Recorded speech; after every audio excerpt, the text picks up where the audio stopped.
అయ్యా రైతులకు కనీసం 11,600 రూపాయలు ఇవ్వమన్నారు.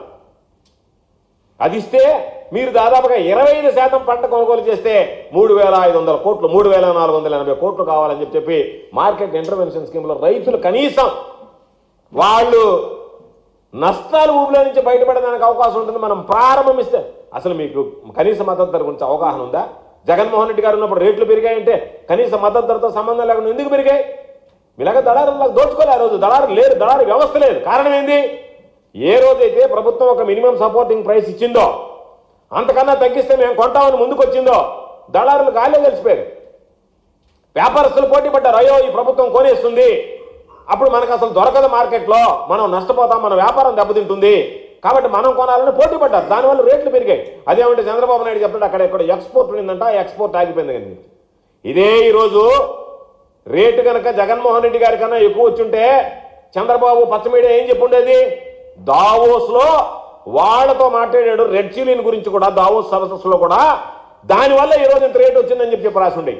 చంద్రబాబు నాయుడు ఘనంగా ప్రకటించినవాడు దావోస్ ఆ పేరు ఈ పేరు ఎప్పుడు ఆటో డ్రైవర్ తీసుకొచ్చి సూట్లేసి ఈయనంతా అక్కడి నుంచి వచ్చాడు, ఇస్తాంబుల్ నుంచి వచ్చాడు, టర్కీ నుంచి వచ్చాడు చూపించినట్టే ఎవరో ఒకరిని నేను గెలిచాను, ఆయన గెలిచిన ఆయన మొత్తం చిల్లీ అంతా ఆడ పంపించమన్నాడు, ఆడికి ఎక్స్పోర్ట్ అంతా వచ్చేసింది కాబట్టి ఇక్కడ ఎక్కడ లేని రేటు వచ్చింది, అలివుగాని రేటు వచ్చిందని మాట్లాడేవాడు. తగ్గిపోతే మాత్రం ఎక్స్పోర్ట్ లేదు కాబట్టి రేట్లు లేదు. అంటే నీకు చేతకాక చేతులు ఎత్తేసి దానికి రకరకాలైనటువంటి కారణాలు అన్వేషించి పోయినటువంటి వ్యక్తుల మీద మాట్లాడడం తప్ప ఎక్కడన్నా మీకు రైతుల మీద చిత్తశుద్ధి అనేటువంటిది ఉందా? ఉంటే మీరు ఆ 3,480 కోట్ల రూపాయలు ఇస్తే దానికి సంబంధించి ఇబ్బంది లేకుండా పోయిందండి. కాబట్టి మీరు గవర్నమెంట్ మెమో ఒకటి ఇష్యూ చేశారు. ఏదది? Memo number AGC1 marketing department బార్ 310/2024 21/2025. దీంతో రైతులకు మీరు చేస్తున్నటువంటి పచ్చి మోసం బయటపడిందా లేదా? దాని ప్రకారం ఈరోజు 3,480 కోట్ల రూపాయలు ఇవ్వాలనేటువంటి దానికి మీరు ఈరోజు మంగళం పాడారంటే ఇంకా అంతకన్నా దౌర్భాగ్యమైనటువంటి పరిస్థితి ఏమన్నా ఉంటుంది.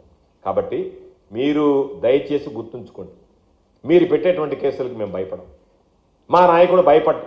మా నాయకుడికి భయం అనేటువంటిది ఆయన రక్తంలోనే లేదు. కాబట్టి మేము ఏదో కేసులు బెదిరిస్తాం, మేము పోలీసులను ఇవ్వము, కాబట్టి మిమ్మల్ని కట్టడి చేస్తామంటే మీరు కట్టడి చేస్తానో మీరు గమ్ముకుండమంటేనే మేము చేతులు ముడుచుకుని కూర్చొని ఉండేటువంటి వాళ్ళం కాదు. అన్ని విషయాల్లో మీకు సూపర్ సెక్షన్ గురించి అడిగితే కోపం వస్తుంది, దాని మీద ఏదేదో మాట్లాడుతున్నారు. పాపం ఎవడన్నా ఆప్యాయంగా దగ్గరికి వస్తే దాని మీద మీరు రకరకాలైనటువంటి ట్రోల్ చేస్తున్నారు. వాళ్ళ మీద పసిబిడ్డలను కూడా చూడటంలే, వివక్ష మర్చిపోయారు మీరు. అసలు ఏమి లేదు మీకు, ఆ విచక్షణ జ్ఞానమే కోల్పోయారు మీరు. కోల్పోయి మీ ఇష్టం వచ్చినట్టు పసిబిడ్డ, ముసలి వాళ్ళ, వీళ్ళు రైతుల, మహిళల ఏమిలే, ఎవరైతే మిమ్మల్ని ప్రశ్నిస్తారో వాళ్ళందరి మీద మేము మాట్లాడడం కాదు. నిన్న మిర్చి రైతులు మీరు పోయి మాట్లాడారు, మీతో పాటు పట్టుమని పాప ఛానల్స్ కొన్ని రాండి మాట్లాడుతారంటే ఒక్కరు కూడా జగన్మోహన్ రెడ్డి గారు అక్కడికి పోయిందానికి ప్రశ్నిస్తున్నారు. జగన్మోహన్ రెడ్డి గారు అసెంబ్లీకి ఎందుకు బాగాలేదంటున్నారు. మిర్చి రైతులకు రేట్ వస్తుందనేటువంటి మాట మాట్లాడారు. ఆ ధైర్యం చేయలేకపోయారు మీరు. అందుకని మిమ్మల్ని తీసుకొచ్చి ఏదో ఒకటి జగన్మోహన్ రెడ్డి పెడితే ఆ అసెంబ్లీ మాట్లాడు, రైతుల దగ్గర గురించి మాట్లాడకూడదా? రైతుల సమస్య అంటే మాట్లాడకూడదా? శాసనసభ అవకాశం లేదు, నేను అప్పుడు మాట్లాడకూడదా నేను? కాబట్టి మీరు మాట్లాడేటువంటి విధానం, మీరు చెప్పేదానికి వచ్చేటువంటి గుర్తుపెట్టుకోండి.